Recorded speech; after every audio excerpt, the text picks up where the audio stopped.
It is good to be with you this morning. I have a question for you. Here's a question. Have you ever thanked God for the thing that you think is the worst thing about you?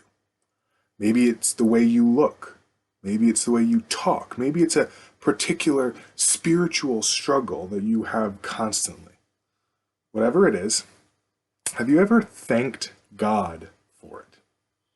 I know that for a very long time, it would never even cross my mind to thank God for something that I found in my life to be challenging or a difficulty. But then I read that the Apostle Paul did just that. In 2 Corinthians, as Paul is writing to the Corinthian Christians, he mentions a thorn in the flesh, what he actually calls a messenger of Satan. Man, have you ever wanted to use that title for something in your life? A messenger of Satan? I have. He begs the Lord to take it away from him. He pleads with God to remove this thorn in his flesh, but it stays. It stays with him. It stays for what we come to find as a wonderful and glorious reason. And I would suspect that in your life, your spiritual movement towards the throne of God, the thing that you think is the worst about yourself, stays for the same reason. 2 Corinthians 12:9, He, the Lord, said to me, My grace is sufficient for you. My power is perfected in weakness. Paul then goes on to boast about his weakness. He begins to take pleasure in his weakness. Why? Why does he do that?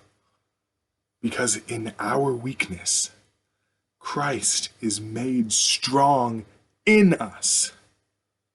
His grace is sufficient for me. For me. I don't want you to hear this as a churchy thing. I don't want you to hear this as like a Christian-y, trust the Lord type of thing. This is God speaking directly to you. Not primarily as a church member, not primarily as a Christian even, but as a person that Jesus died to save. The grace of God is sufficient for you. And my weakness, all my faults in my life, all the sins I commit, all the things I think are terrible about the way I look or talk or act, are there to display the glorious riches of the grace of God poured out onto my life at the cross. And your weaknesses, the things in your life that you want to call a messenger of Satan, are there to do the exact same thing. Ponder this today. And again, I ask the question, have you ever thanked God for them?